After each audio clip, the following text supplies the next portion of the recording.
loolu je crois que je ne pense pas que loolu dinañ ko coalition actuelle dina jël orientation boobu noonu. mais il est clair que gis nga la justice moom fii ak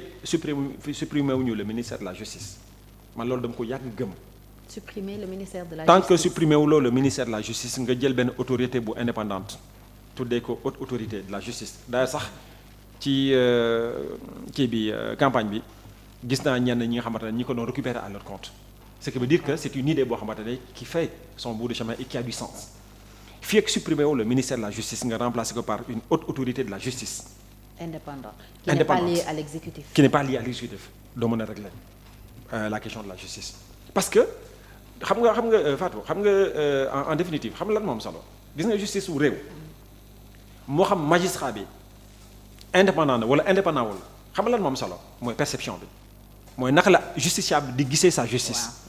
te loolu pour nga def ko il faut soustraire la justice à toute logique politique. couper le cordon ombilical. mais boo jëlee président de la République nga xamante ne c'est la constitution qui lui donne des prérogatives de nommer par décret même bu jëlee ministre de la justice nekk le patron du procureur di définir la politique du parquet mais kon bu ñu jàppee nit mën nañ taxaw naan non procureur moo ko woo parce que ministre moo ko woo est-ce que dëgg la wala est-ce que du dëgg mais gis nga présomption de suspicion boobu moom mooy tax il faut sortir d'une logique et puis mu doon loo xamante ne da nga koy def ay courage il faut supprimer le ministère de la justice le conseil supérieur de la magistrature donc je crois que dinañ ci génnee président bi ministre de la justice loolu c'est une très bonne chose loolu yàgg nañ ko wax après li des mooy donner beaucoup plus de moyens dans l'administration de la justice par les cours et tribunaux en faire donc des structures yoo xamante ne président bi moom mooy gérer son entité et dernier élément bi nga xamante ne jàpp naa ne dina jàppale aussi donc le secteur de la justice mooy faire en sorte que les magistrats soient des gens élus tout simplement bu ñu demee ba jàng ba pare ñu def seeni concours ba xam ne jàll nañu il faut les soumettre au vote du peuple boo leen soumettre au vote du peuple ñoom dinañu xam ni seeni sañ-sañ fu ñu ko jëlee du fenn fudul ci askan bi xam nga lan moo tax pouvoir exécutif di am doole ci kaw le pouvoir judiciaire mais c'est parce que le pouvoir exécutif moom fa lay tirer sa légitimité du peuple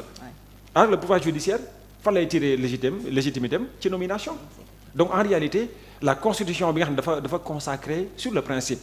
la séparation des pouvoirs moom moo njëkk a faagaagal doole au pouvoir judiciaire donc gis nga boo demee ci ñetti réformes yooyu ma lay wax noonu mooy suppression du ministère soumettre les magistrats donc au vote du peuple supprimer li nga xamante ne mooy la présence du chef de l'État et du ministre de la justice donc du conseil supérieur de la magistrature jox magistrats yi moyens ci seeni cours et tribunaux léegi nga régler le problème de la justice de façon définitive da nga koy régler. ok c'est valable aussi pour Assemblée nationale. Assemblée nationale li ma doon wax sànq xam nga Assemblée nationale dafa doon loo xamante ne dafa am solo mais malheureusement munoo am ay députés à moins que parce que xam nga quand on va être représentant d'une circonscription lan mooy légitimité wu représentant bi est-ce que jàng la wala est-ce que kóolute la donc il faut qu'on se pose ces questions est-ce que tey su ma jëlee Thiès waay par exemple tey est-ce que dañu war a ne ñun dañuy jël suñu sañ-sañ jox ko député parce que jàng na wala dañ koy jox député parce que am nañ ci moom kóolute parce que xam nañ ne kii nit ku jub la wala ku baax la ce sont des questions qui se posent. bon léegi dans le cas du Sénégal les deux sont possibles. ok parce que Sénégal pour nga nekk député aajuwul jàng. waaw léegi nag loolu boo ko amee kon nag yow da ngay réfléchir ci comme xam nga ne yow am nga possibilité wu am ay députés yoo xamante ne jànguñu ils ne comprendront pas les enjeux. yi nga xamante ne moom mooy les enjeux de la xam la war a def mooy da ngay créer un véritable corps de l'administration pénitentiaire des fonctionnaires de l'administration parlementaire. On parlait de conseil parlementaire ay temps. non assistant non justement boo defee benn fonction d'assistant parlementaire da ngay moo tax gis nga boo defar réew il faut de la vision mais il faut de sérieux gis nga boo bëggee am une assemblée nationale boo xamante ne dafay am doole dina mën a jouer son rôle comme il se doit il faut lui donner les moyens parce que nit ci moo doon wax ne une ambition sans moyens est un crime soo jëlee assemblée nationale nga jox ko des moyens jox ko ay députés jox ko des moyens dina mën a def liggéey mais boo ko defulee mais finalement yaa ngi nekk di commettre un crime à l'égard du public. Exactement moo tax ma jàpp ne ce qu'il faut c'est de maintenir le système dans lequel on est parce que c'est une question de confiance mais ok diw yow wóoru nañ la demal nga représenter suñu réew suñu circonscription kooku bu demee ba di représenter circonscription bi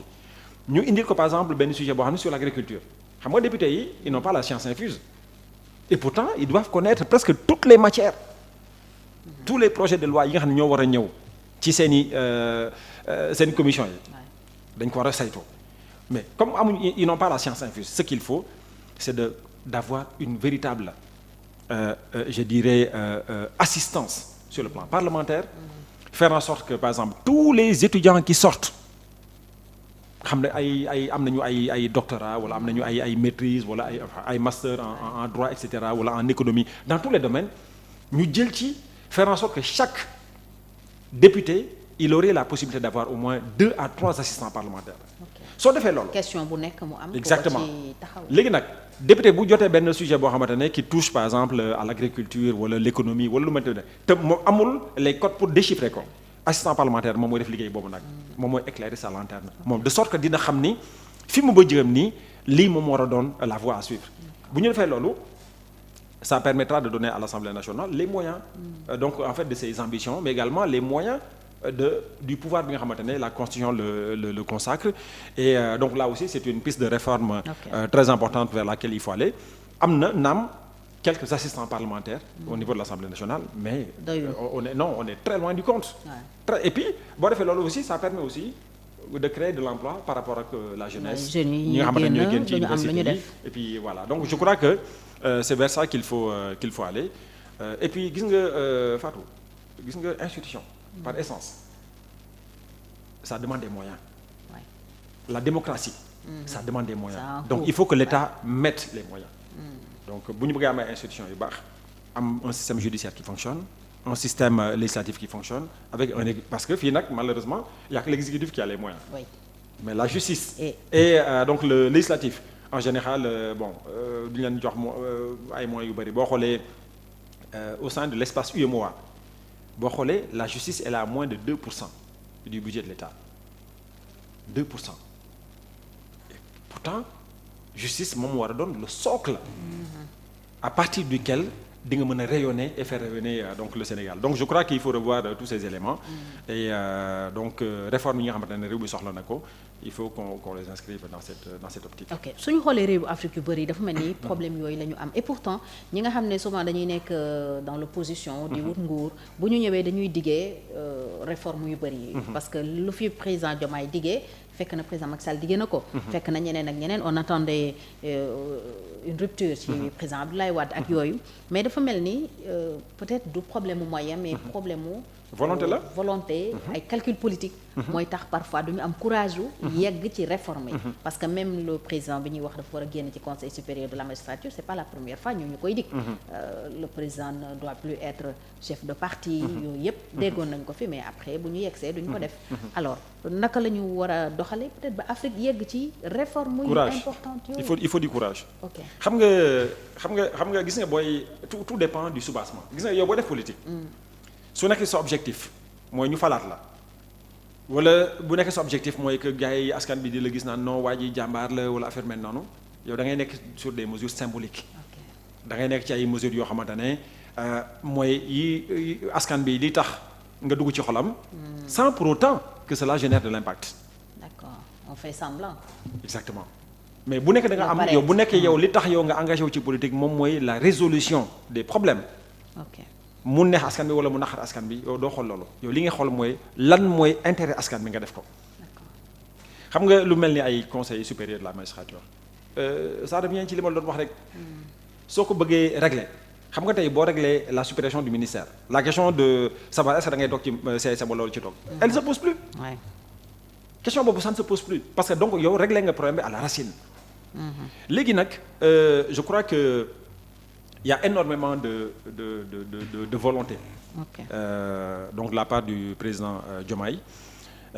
léegi nag il ne faut pas rester au vœu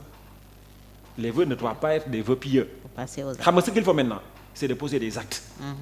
moo tax ma jàpp ne am na yenn mesures yoo xamante ne jot na ko jël des mesures qu'on salue parce que c'est des mesures symboliques mais au-delà maintenant du symbole ce qu'il faut maintenant c'est de passer donc à la réalité des actes.